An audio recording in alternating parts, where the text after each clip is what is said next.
ہمارے ہاں گیٹ پر جب میں نے لکھوایا مسلک دیوبند، گیٹ پہ لکھا ہے نا، تو ہمارے جو نمازی ہے، بزرگ نمازی دو چار آپس میں باتیں کر رہے تھے کہ اگر یہ نہ ہوتا تو تب بھی ہم دیوبندی ہیں، اور اس بہانے کوئی بدعتی آ کر کے حضرت کے پیچھے نماز پڑھ لیتا، واز سن لیتا، شاید اس کو ہدایت ہو جائے۔ میں نے سنی بات،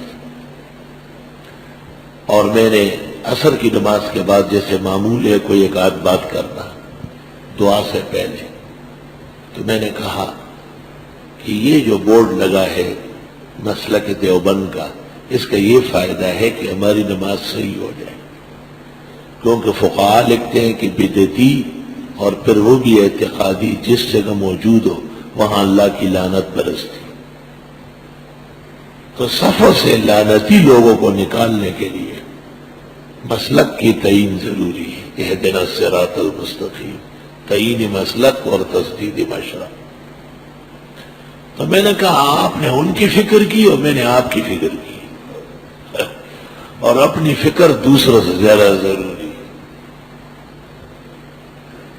اپنی مسجدوں میں 20 سال امامت و خطابت کرتے ہیں، مسلک کا نام نہیں لے سکتے۔ ایمان سے کہو ان کو وہاں تنخواہ لینا جائز ہے، حرام لیتے ہیں۔ یہ وہ ہے جن کے لیے تنخواہیں ناجائز۔ اپنے اکابر و اسلاف ان کا تعارف بہت ضروری ہے، ہم سے زیادہ ضروری ہے۔ کام تو انہوں نے کیا ہے، ہم تو ان کا دامن پکڑ کر کے خیر و رشد کے ساتھ کھائے۔ یہاں ایک اشکال اور ہے، وہ یہ کہ یہ جو سجدہ ہوا ہے یہ سجدہ کون سا ہے؟ آدم علیہ السلام کا سجدہ جو ملائک نے کیا، اتفقت الامہ علی ان السجدۃ لآدم کانت علی نحوین،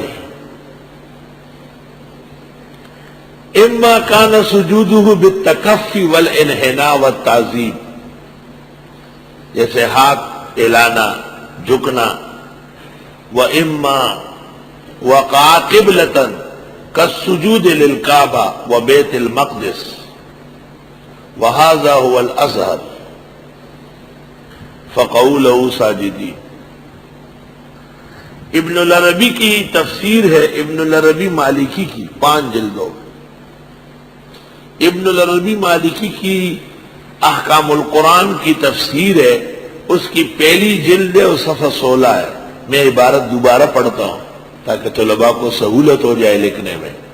اتفقت الامہ علی ان السجود لآدم کانت علی نحوین، اما کانت سجدتہ بالتکفی والانحناء والتعظیم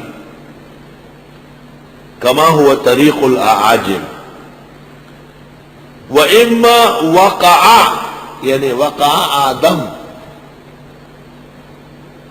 وَإِمَّا وَقَعَ آدم قِبْلَةً كَالسُّجُودِ لِلْكَعْبَةِ وَبَيْتِ الْمَقْدِسِ، یا حضرت آدم کو ان کے لیے قبلہ بنایا، جیسے ہم قبلے کی طرف منہ کرتے ہیں، اور ایک زمانے میں ایک بیت المقدس کی طرف بھی ہوا ہے۔ وَهُوَ الْأَزْهَرُ، کیونکہ قرآن میں ہے فَقَعُوا لَهُ سَاجِدِينَ، پس ملائک ہو گئے آدم کی طرف سجدہ کرنے والے۔ احکام القرآن ابن العربی جلد 1 صفحہ 16۔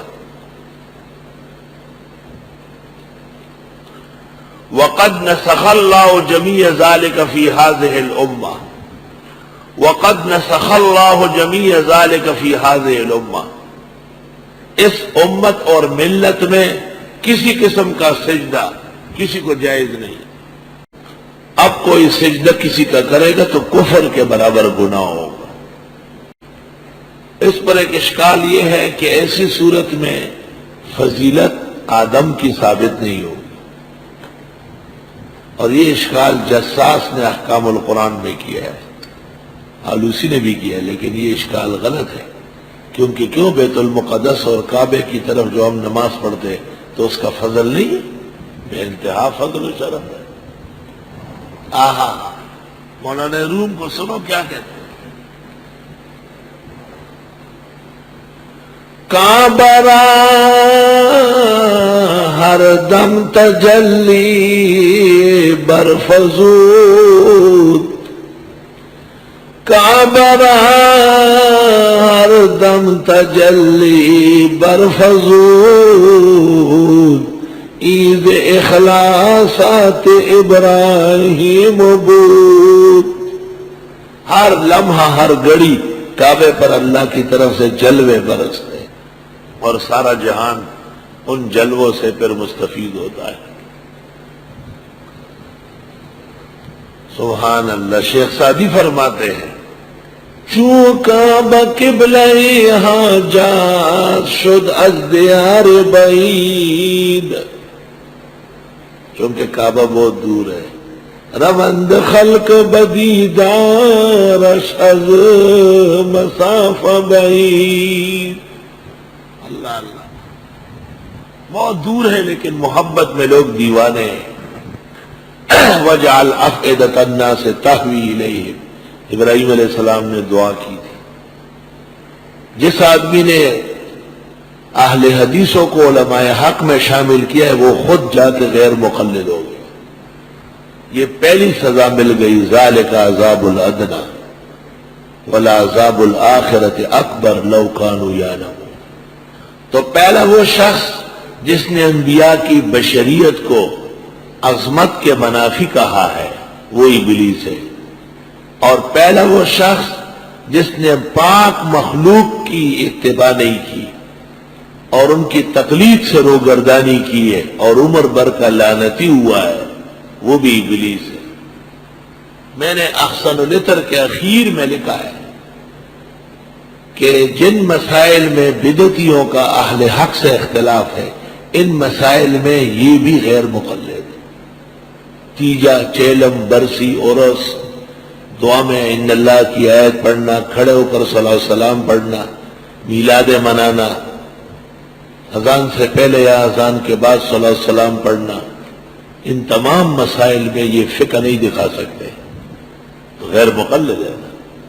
اگر یہ مذہب کے مسائل ہوتے تو ہماری فقہ میں موجود ہوتے۔